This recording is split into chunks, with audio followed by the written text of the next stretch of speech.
UP में पंचायत चुनाव की तैयारी शुरू हो गई है। इसका परिसीमन होने वाला है।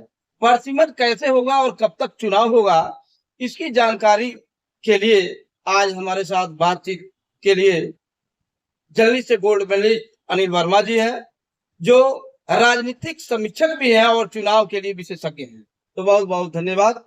कब तक चुनाव होगा और परिसीमन क्या होगा? बहुत बहुत धन्यवाद आपको। देखिए, उत्तर प्रदेश में अगला जो विधानसभा चुनाव 2027 में होना है जी उसके पहले पंचायत चुनाव कर दिया जाना, पूरा हो जाना है जी इसकी तैयारी अब शुरू हो गई है।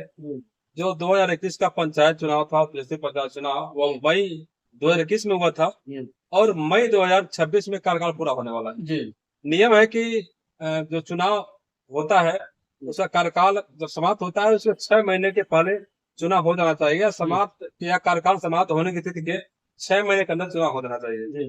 अब जो है चुनाव की तैयारी शुरू हो गई है। उत्तर प्रदेश सरकार के जो है प्रमुख सचिव ने परिसीमन कराने का आदेश प्रदेश के सभी जिलाधिकारियों को दे दिया है, जिसके क्रम में परिसीमन की तैयारी चल रही है। लेकिन इससे पहले समझना ये होगा कि परिसीमन है क्या।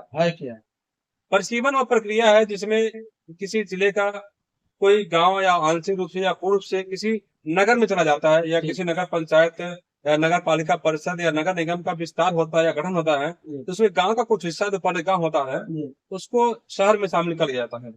जब परिसीमन होता है तो उसी गांव को जो नगर में चला गया है उसको हटाया जाता है।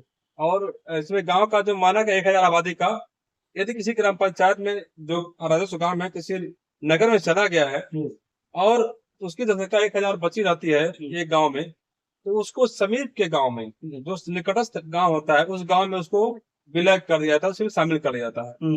उसके साथ ही जिस गांव की जनसंख्या 1000 मानक पूरा कर लेती है तो उसको नया ग्राम पंचायत बना दिया जाता है। तो यही सब प्रक्रिया पूरी होने वाले, इसमें गाँव की संख्या घट भी सकती है और बढ़ भी सकती है।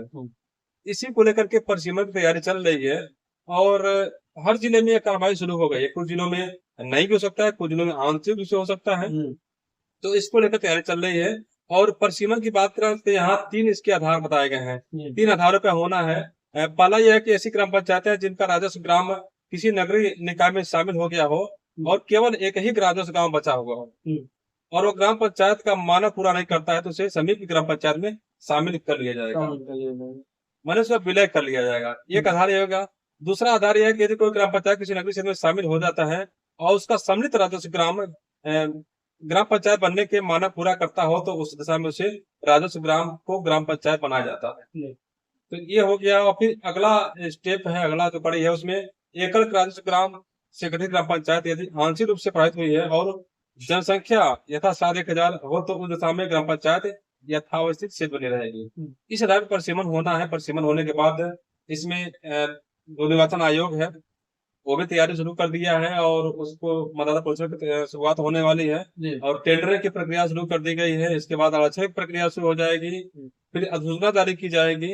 मतलब यह है कि अभी मान लीजिए करीब 6-7 महीने तक जो है ये जो वर्तमान प्रधान है कार्य कर सकते हैं, उसके बाद उनका अधिकार समाप्त हो सकता है। अब परिसीमन में एक कमेटी बनाई जाती है जिसे में डीएम अध्यक्ष होते हैं, जिला पंचायत अधिकारी उसके सदस्य सचिव होते हैं और सीडीओ और जिला पंचायत अपर मुख्य अधिकारी जिला पंचायत वो सदस्य होते हैं।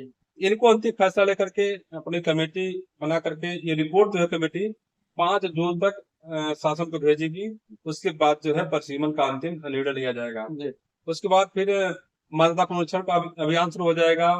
फिर आरक्षण की प्रक्रिया शुरू हो जाएगी। जो आरक्षण सीटें हैं ग्राम पंचायतों में महिला पुरुष सामान्य जातियां, पिछड़ी जातियां, अनुसूचित जनजातियां, उसका आरक्षण भी लागू किया जाएगा, उस पर भी आपत्तियां ली जाएंगी। तो प्रक्रिया शुरू हो गई है। और चुनाव की बात करें तो अभी चुनाव जो है अभी बताया जाता है कि संभावना है कि जनवरी फरवरी में इसकी अधिसूचना जारी हो सकती है और फिर अप्रैल में भी हो सकती है। इसका कोई निश्चित डेट नहीं है। अब फरवरी मार्च में संभावनाएं बताई जा रही है, लेकिन मार्च में या फरवरी लास्ट तक जो है यूपी बोर्ड की परीक्षाएं शुरू हो सकती हैं। इसको लेकर भी चल रहा है तैयारी कि कब चुनाव कराया जाएगा। अप्रैल मई भी हो सकता है और जनवरी फरवरी भी हो सकता है। इस पर जैसे निर्णय आएगा उसके बारे में बताया जाएगा। यह पूरी तैयारी हो चुकी है।